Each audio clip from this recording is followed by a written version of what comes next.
हाल ही में देश के शीर्ष सैन्य अधिकारी ने इस बात की पुष्टि की है कि भारत ने अपने कुछ युद्धक विमान खोए हैं। ये जानकारी उस समय सामने आई जब जनरल अनिल चौहान, जो कि देश के प्रमुख रक्षा अधिकारी हैं, एक अंतर्राष्ट्रीय मीडिया समूह से बातचीत कर रहे थे। उन्होंने ये तो नहीं बताया कि कुल कितने विमान क्षतिग्रस्त हुए, लेकिन यह स्वीकार किया कि नुकसान हुआ है। कई लोगों को शायद ये बात याद न हो, लेकिन जब ऑपरेशन सिंदूर के दौरान सैन्य प्रवक्ता मीडिया को जानकारी दे रहे थे, तब वायुसेना के वरिष्ठ अधिकारी A.K. भारतीय से एक सवाल पूछा गया था कि क्या किसी विमान को नुकसान हुआ है। उस समय उन्होंने साफ कहा था कि हम एक युद्ध जैसी स्थिति में हैं और इस तरह की स्थितियों में नुकसान होना स्वाभाविक है। ये बात तो पहले ही साफ थी कि कुछ हानि हुई है, मगर इसका दायरा उतना नहीं था जितना हमारे पड़ोसी देश की ओर से प्रचारित किया जा रहा था। उन्होंने 5 या 6 विमानों के गिरने का दावा किया था, जिसमें 3 राफाल भी बताए गए थे, लेकिन जितनी भी प्रमाणिक अंतर्राष्ट्रीय रिपोर्ट्स सामने आई हैं, उनमें केवल 2 विमानों की बात की गई है, एक राफाल और एक मिराज 2000। यह नुकसान शुरुआती चरण में हुआ था, जब ऑपरेशन की रणनीति पूरी तरह स्थापित नहीं हुई थी। युद्ध जैसी किसी भी स्थिति में शुरुआती झटके से पूरी योजना पर असर पड़ सकता है, और शायद यहीं पर हमारी ओर से कुछ चूक हुई।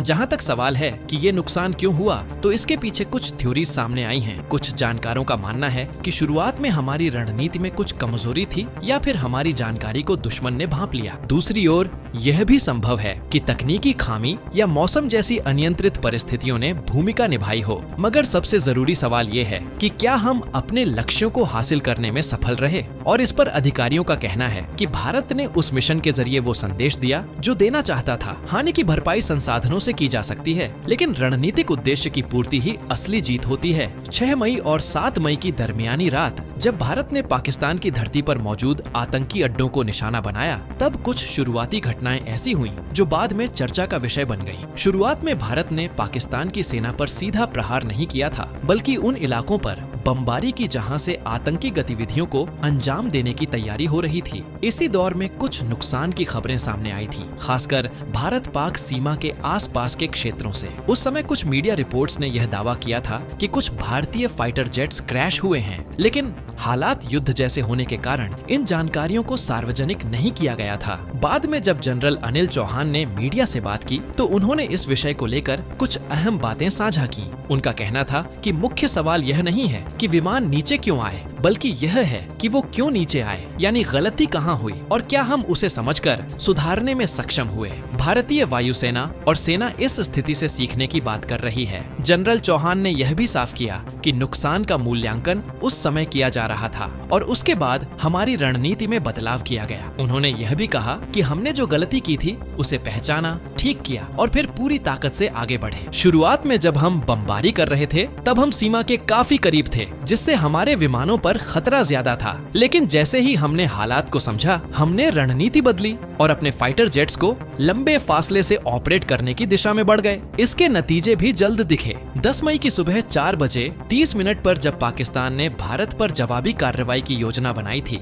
उससे पहले ही भारत ने अपनी ब्रह्मोस मिसाइल के जरिए पाकिस्तान के कई अहम ठिकानों को निशाना बना दिया। रावलपिंडी के नजदीक नूर खान एयरबेस पर हुई इस कार्रवाई को खुद पाकिस्तान के प्रधानमंत्री शहबाज शरीफ ने माना और बाद में इसे अपनी संसद में भी स्वीकार किया। भारत की इस तीव्र प्रतिक्रिया के कारण पाकिस्तान की योजना पूरी तरह विफल हो गई। इसके बाद 10 मई की शाम तक हालात इतने बदल चुके थे कि दोनों देशों के बीच संघर्ष विराम की स्थिति बन गई। अब जो सबसे अहम बात है वो ये कि आखिर शुरुआत में हमारे विमान क्यों गिरे। इस पर जो थ्योरी सामने आई है, उसमें किल चेन नाम की रणनीति का जिक्र किया गया है। कुछ जानकारों का मानना है कि भारत ने शुरुआती चरण में इस रणनीति को अपनाया था, लेकिन उसकी कुछ कड़ियां कमजोर थीं। इन घटनाओं ने यह तो साबित कर दिया कि युद्ध के मैदान में शुरुआती गलतियां कितनी भारी पड़ सकती हैं, लेकिन साथ ही यह भी दिखा कि अगर सेना सतर्क और लचीली हो तो वो अपनी रणनीति में तेजी से बदलाव कर दुश्मन को मात भी दे सकती है। अगर हाल की घटनाओं पर ध्यान दें, तो एक खास रिपोर्ट जो चीन की एक रक्षा मैगजीन में प्रकाशित हुई है, उसमें दावा किया गया है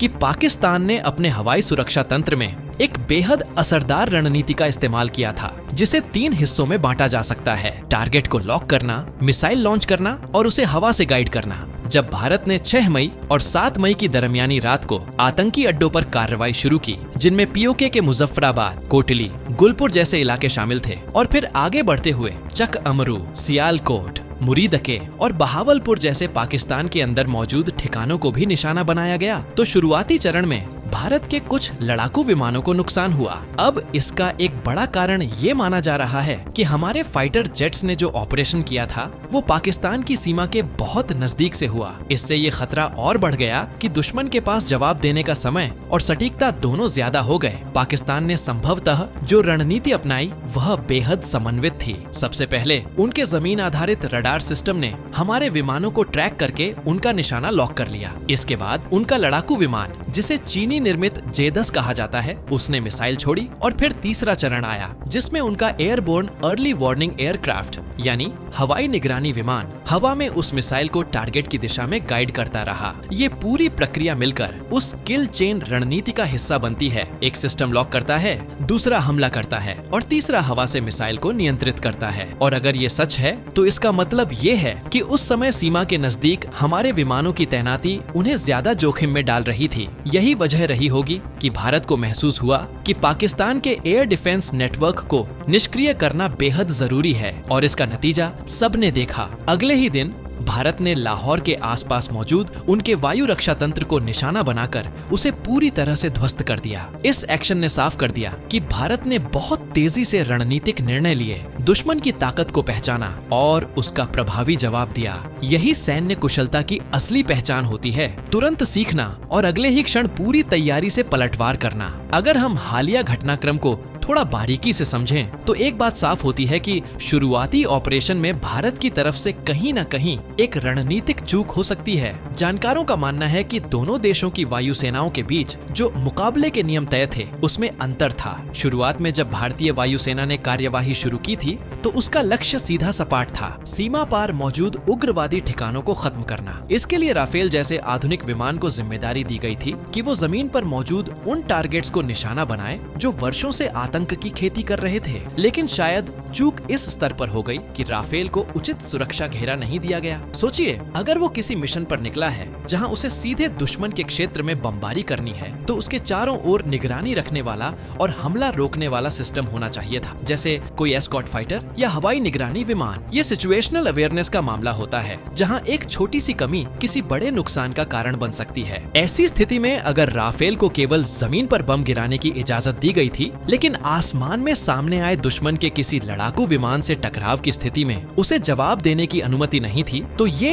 एक सीमित रणनीति कही जाएगी। यही बात कुछ विशेषज्ञों ने यूरेशियन टाइम्स में भी कही है कि भारत को नुकसान पाकिस्तान की किसी खास तकनीकी दक्षता की वजह से नहीं बल्कि अपनी साफ सुथरी रणनीति के कारण हुआ। भारत ने कोशिश की थी कि वो सीमा पार जाकर सीधे पाकिस्तान की सेना से न उलझे, क्योंकि उसका लक्ष्य सैन्य प्रतिष्ठानों को नहीं बल्कि आतंक के ठिकानों को खत्म करना था। इसका बड़ा कारण था भारत की अंतरराष्ट्रीय छवि जो एक जिम्मेदार राष्ट्र की है। ऐसे में ज्यादा आक्रामक रवैया लेने से वैश्विक स्तर पर गलत संदेश भी जा सकता था, इसलिए भारत ने खुद को नियंत्रित रखा। लेकिन इसी संयम का फायदा दुश्मन ने उठाया और हमारे 1-2 फाइटर विमानों को निशाना बना दिया। हालांकि सबसे राहत की बात ये रही कि हमारे किसी भी पायलट को शारीरिक हानि नहीं पहुंची, सभी सुरक्षित भारत वापस लौट आए। इसके बाद भारत ने अपनी रणनीति को तेजी से बदला। हवाई अभियान के तरीके बदले गए, इलेक्ट्रॉनिक जैमिंग टेक्नोलॉजी को सक्रिय किया गया जिससे दुश्मन की संचार प्रणाली बाधित हो जाए। मिशन के समय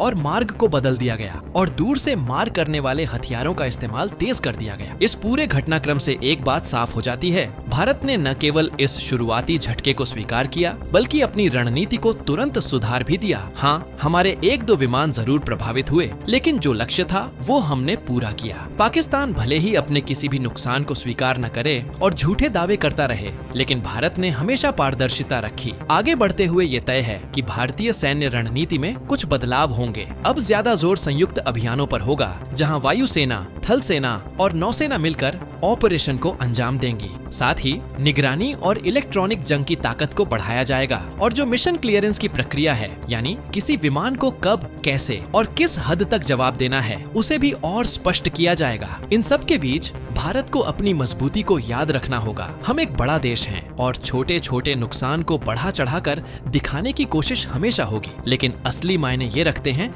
कि हमने अपने मिशन को अंजाम दिया और वो भी दुनिया की नजर में अपनी साख को कायम रखते हुए।